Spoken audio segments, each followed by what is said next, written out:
day.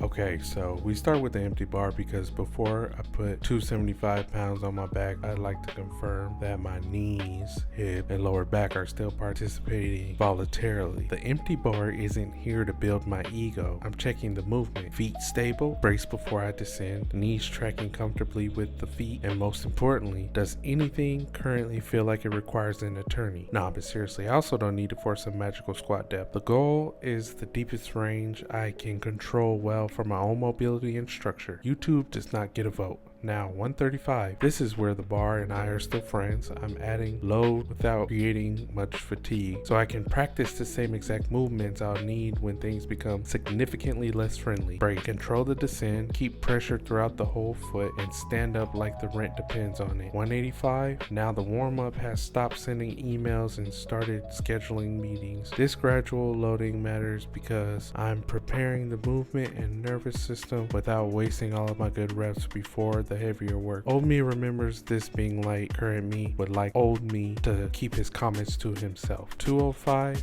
and notice the basic plan hasn't changed. Same feet, same brace, same controlled descent.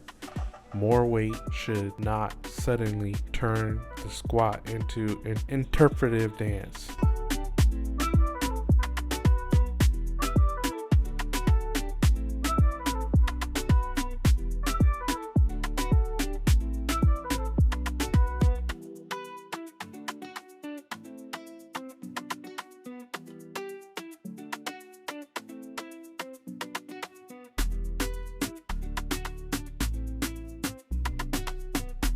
225. Then we changed camera angles. Apparently the first camera had not collected enough evidence. 2 plates.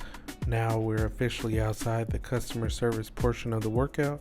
This is where setup consistency starts becoming expensive.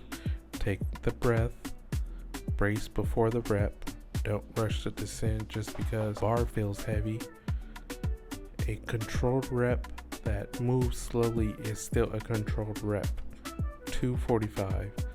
Everybody got quiet. The heavier I go, the less interested I am in proving anything. If the load goes up before the movement completely falls apart, congratulations. We have successfully trained the number. For strength, heavier loading matters. For muscle growth, though, the bar doesn't have to contain every plate in the counting. Good reps, enough effort, enough volume, progress over time.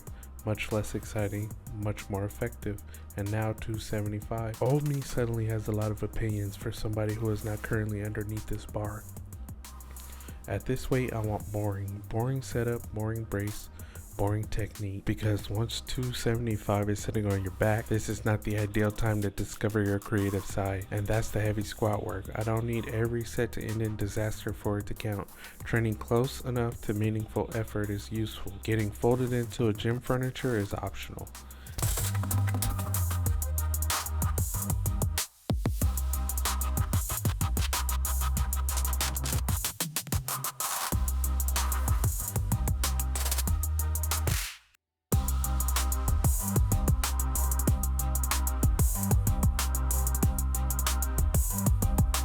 And now we move to leg extensions. The machine looked harmless. That was misinformation. After heavy squats, this lets me keep directly training knee extension, the main job for the quad, without asking my entire body to stabilize another heavy bar. It also allows me to repeatedly threaten my own camera. The goal is to kick the weight into another zip code. Drive it up, control it back down, make the quad do the work. And because one leg apparently watched everything that just happened and still didn't learn anything, we continue. Machines aren't cheating, they're tools. Right now, I want quad fatigue without needing another full body squat setup.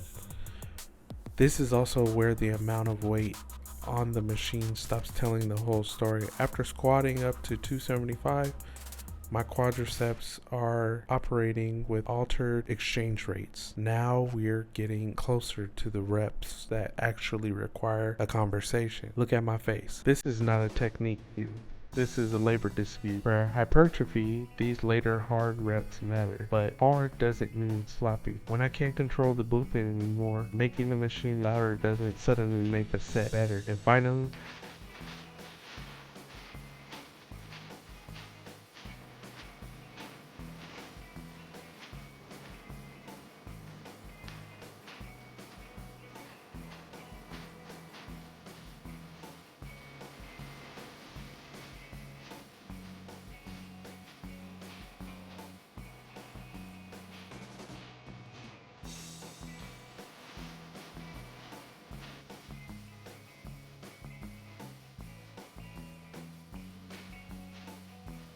calves. After nearly 5.5 minutes of quad propaganda, the lower leg has been granted representation.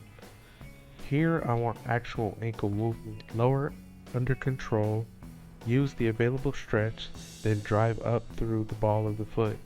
If every rep is just a tiny bounce, that's less calf raise and more aggressive standing. And look at this, the calves finally get trained and they have them television. Quad got 275, calves got the benefits package. Calves can handle a good amount of repeated work, but like anything else, progress still comes from doing quality work consistently. Not one hero Tuesday, squats done, quads done, calves finally acknowledged, and that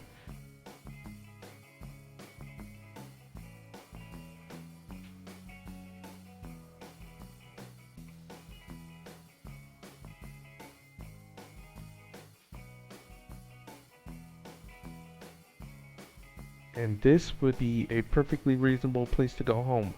So obviously I got on the Stairmaster for an hour. After training my legs, I selected the cardio machine whose primary feature is more leg. The treadmill was available, the bike was available, Civilization had options. I chose the stairs. There's an actual reason for the cardio. It improves cardiovascular conditioning, increases energy expenditure, and builds work capacity. And no, cardio does not automatically delete your gains. The issue is managing the total workload. If I'm lifting hard, doing substantial cardio, eating poorly, and sleeping only 4 hours, the Stairmaster is not the villain in the story. But an hour after leg day is still real training volume. So recovery matters, food matters, sleep matters, and more is not automatically better just because it makes the fitness tracker congratulate you. 275 got squatted, quads got finished, calves officially received attention, and then I climbed stairs for an hour without reaching another floor. But this comeback isn't one ridiculous workout. It's doing the work, recovering, and showing up again. Old knee isn't back yet, but every week